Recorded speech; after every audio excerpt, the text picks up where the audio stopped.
دامەزراوی ڕابوونی سەر بە ئەنجومەنی سەربەرزی کۆمەڵی دادگەری لە ڕێگەی فێرخوازەکانیەوە بە کۆمەڵ هاوکاری کەمپینەکەی بەخشینیان کرد بۆ کۆکردنەوەی هاوکاری مادی بۆ لێقەوماوانی غەزا.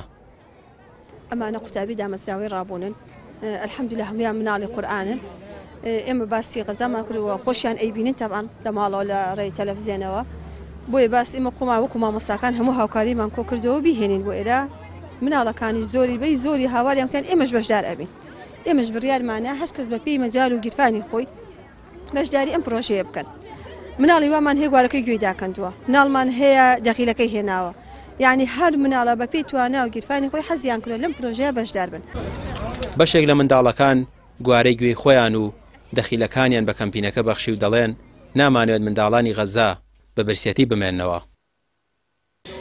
مناڵانی غەزا ئەو بەڕێزانی کە لە غەزا هاوکاریان ناکرێت و یاخود فریان ناکەوێت، ئێمە لێرە هەلێک مامۆ بڕەخسێت و بتوانین بە شتێکی کەمیش بێت کە لە توانامانە بێ بتوانین هاوکاریان بکەین تاکو ئینشاڵڵا لە دنیا قیامەت پاداشوەر بکرین.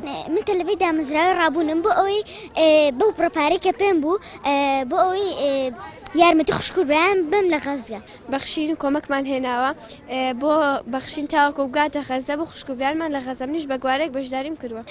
من بەم دەغیلەیە هاتووم پێشکەشی برا موسڵمانەی غەزا بکەم و هاتووم ئەم دەغیلەیە ببەخشم پێیان.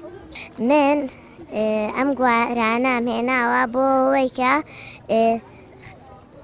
بۆەوەی کە مناڵانی غەزا توونیان نەبێت و برسیان نەبێت.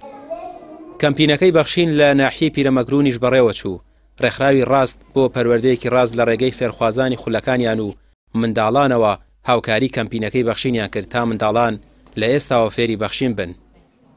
ئێمە وەکو ناوەندی دروست بۆ پەروەردەیەکی دروست، سپاس بۆخوا زۆربەی پەروەردەیەکانمان بە عەمەلیە و دەستخۆشی لە مامۆستاکان دەکەم هیوای سەرکەوتنیان بۆ ئەخوازم. سپاس بۆخوا ئەمە یەکەم ساڵمانە، دووەم ساڵیشە، دووەم ساڵیش هەستین بە سازدانی چەند فێری مناڵەکانمان فێری بەخشین و پاشەکەوت کرد، لەگەڵ ئەوەشدا کە دیاریمان کڕی بۆ مناڵان لە قوتابخانەکاندا بەشمان کرد. ئەم ساڵی بۆمان بە باشزانی کە مناڵان یعنی مناڵەکانمان فێری بەخشین بکەین و لەگەڵ ئەوەشدا چۆن ببەخشن، پاشان هەستین بە سازدانی ئەم چالاکیە بۆ مناڵانی غەزا کە پێمان باش بوو بۆ ئەوان بێ خی گەورە سەرکەوتویان کا. تا ئێستا دوو کاروان لە هاوکاریەکانی خەڵکی خێرخواست لە ڕێگەی بەخشینەوە گەیشتون بە غەزە و کەمپینەکەش بەردەوامە. تیمێکی بەخشینیش ئێستا لە میسر و سەرقاڵی ئامادەکردنی کاروانی دیکەی هاوکارین بۆ لێقەوماوانی غەزا. ڕامیا ڕوسمان، کەناڵی پێام، سلێمانی.